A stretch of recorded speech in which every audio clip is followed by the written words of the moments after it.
একদম যোগ্য জবাব দিয়ে দিব একদম আমি একদম ক্লিয়ার করে দিই, নাম বলে ক্লিয়ার করে দিই, তাহলে একটু যদি ওদের বুঝতে সহজ হয় ভালো। ভাই শীতের কাপড়টা খুলে ফেলো, অর্ডার করো ভাইয়া।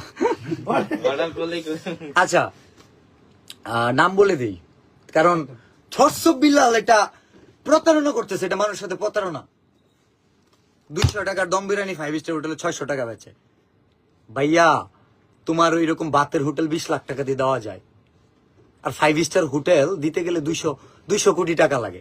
200 কোটি দিয়ে আমি যে হোটেলে কাজ করছি 493 রুমের royal tulip sipper beach resort Inani বিচের সামনে, দেখো 15 একর জমির উপর করা, ওটার মার্কেট ভ্যালু আছে 700 কোটি টাকা প্লাস।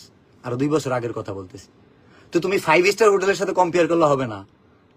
টং দোকানের 5 টাকার চা আর 5 স্টার হোটেলের লবিতে 1 গ্লাস পানি এক জিনিস না। চায়ের কথা বাদই দিলাম, তুমি 5 স্টার সম্পর্কে জানো না, কালচার জানো না। 14 দেশে ফার্স্ট হয়েছে তুমি, হৃদয় ভাঙা গর্জনের চাইল্ড লাইন হচ্ছে গিয়া তোমার ভুল ধরো, মানে চাইল্ড লাইন অল্প লিখছি, বানান যে ভুল ভাই। প্রত্যেকটা বইয়ের পাতায় আছে, প্রত্যেকটা পাতায় ভুল আছে, খুঁজে বের করা যায় যে কি লেখছো ভাই। আর তুমি যে আমার নাম দিয়া ভিউ কামাইলা, এটা কি হইলো? 1000 টাকা প্রতারণা।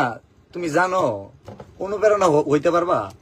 এই একটা বই নিয়ে কালকের আগের দিনই তো মনে হয় দিলে ভাই ভিডিও বানাইলো, 3.6 মিলিয়ন ভিউ, মিনিমাম $40 আইছে, 5000 টাকা। এখন বলবো ভাই সবাই তো কামাইতে পারে না, সবাই কামাইতে পারে না কেন জানো? কামাইতে পারে না তোমাদের জন্য, জলে তোমাদের কেন? সবাই জানলে সমস্যা কি? তুমি 14 দেশে ফার্স্ট হইছো এটা জানতে পারে, তাইলে এই জায়গায় যে 44 লাখ টাকা কামাইতে পারে ওটা জানতে পারবো না? একজন ডক্টর, ইঞ্জিনিয়ার, বিসিএস ক্যাডার, সে পরবর্তী জেনারেশন বলবো যে কি করলে তুই ডক্টর হবি, আর্টসে বললে না, সায়েন্সে বললে না, কমার্সে বললে। তো আমি বলে দিতেছি কি করলে তুই সফল কন্টেন্ট ক্রিয়েটর হবি। আমাদের কেন আসবেন? এখন বলবো আবার ওর কথা বলা না, তুই তাই করে বলে। এইটাও বুঝাই দিতেছি কোন ধরনের কথা বললে তুই তাই করে কথা শুনতে হয়। ছোটদের কাছে লজ্জা, সেইম।